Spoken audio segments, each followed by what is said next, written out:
Assalamualaikum warahmatullahi wabarakatuh. Sebelumnya terima kasih kepada Ibu Silmi selaku dosen pengampu mata kuliah Praktikum Perpajakan. Sebelumnya perkenalkan, nama saya Suhaila Apriana Safitri dengan NIM 2300521008. Saya dari kelompok 16. Baiklah, saya di sini akan mempresentasikan mengenai dokumen perpajakan. Nah, dokumen perpajakan adalah segala bentuk dokumen yang digunakan dalam administrasi perpajakan, baik oleh wajib pajak maupun oleh otorisasi pajak. Nah, untuk memenuhi kewajiban perpajakan sesuai dengan peraturan yang berlaku, dokumen perpajakan berfungsi sebagai alat bukti dalam pemeriksaan pajak serta memastikan kepatuhan wajib pajak terhadap ketentuan perpajakan. Nah, dokumen perpajakan itu ada beberapa. Salah satunya itu yang pertama ada NIB atau nomor induk berusaha. Nah, nomor induk berusaha itu merupakan identitas izin usaha yang diterbitkan lembaga OSS. OSS berada di bawah Badan Koordinasi Penanaman Modal, yang dimana NIB ini berfungsi sebagai izin usaha dan izin komersial atau operasional sesuai dengan bidang usahanya.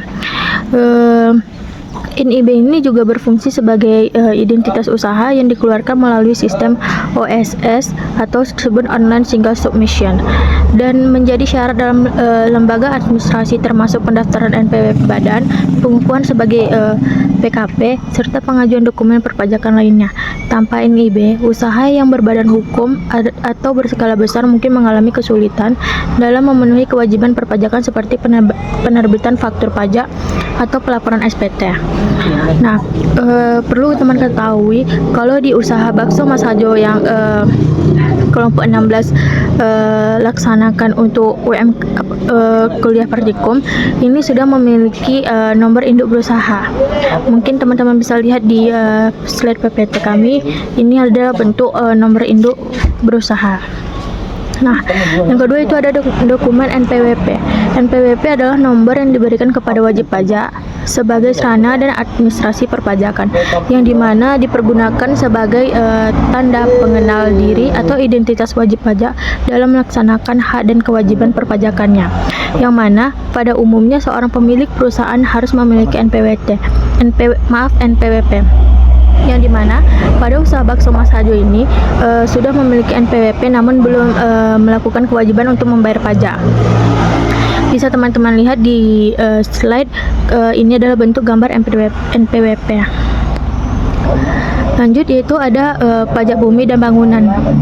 Pajak bumi dan bangunan adalah pajak yang dipungut atas tanah dan bangunan karena adanya keuntungan atau kedudukan sosial ekonomi yang lebih baik bagi orang atau badan yang mempunyai suatu hak atasnya atau memperoleh manfaat daripadanya, yang dimana besar PPB yang terutang diperoleh dari perkalian tarif 0,5% dengan NJKP, yang dimana nilai jual kena pajak ditetapkan sebesar 20% dari NJOP, yang jika NJOP kurang dari 1 miliar atau 40% dari NJOP. Jika NJOP senilai 1 miliar rupiah atau lebih, usaha bakso Mas Hajo tidak atau lebih, yang dimana usaha bakso Mas Hajo ini tidak membayar PBB dikarenakan tempat usaha ini berupa sewa, bukan milik sendiri. Mungkin teman-teman bisa melihat di slide, ini adalah bentuk pajak bumi dan bangunan.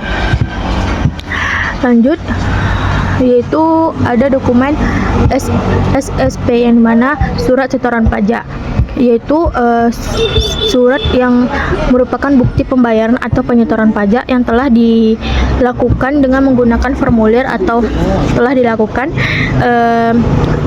dengan cara lain ke kas negara melalui tempat pembayaran yang ditunjuk oleh Menteri Keuangan. Karena Menteri Keuangan dikarenakan owner dari bakso Mas Hajo ini tidak membayar pajak, maka dokumen SSP untuk usaha bakso Mas Hajo ini tidak ada. Lanjut, yaitu surat dokumen faktur pajak. Nah, faktur pajak adalah bukti pungutan pajak yang dibuat oleh pengusaha kena pajak, yang dimana melakukan penyerahan barang kena pajak atau penyerahan jasa kena pajak, yang mana kegunaannya adalah sebagai bukti pungutan pajak Selain itu juga sebagai kredit pajak masukan yang dapat dilakukan dengan menggunakan faktur. Nah, bisa teman-teman lihat di slide ini adalah dokumen faktur pajak. Nah, selanjutnya itu SPT tahunan. SPT atau surat pemberitahuan tahunan adalah surat wajib pajak yang digunakan untuk melaporkan perhitungan dan pembayaran pajak, objek pajak dan harta dan kewajiban, yang dimana menurut ketentuan peraturan perundang-undang perpajakan. Berikut adalah contoh SPT tahunan. Sekian yang dapat saya sampaikan. Jika ada salah kata, saya mohon maaf. Saya akhiri. Wabillahi taufiq wa hidayah. Wassalamualaikum warahmatullahi wabarakatuh.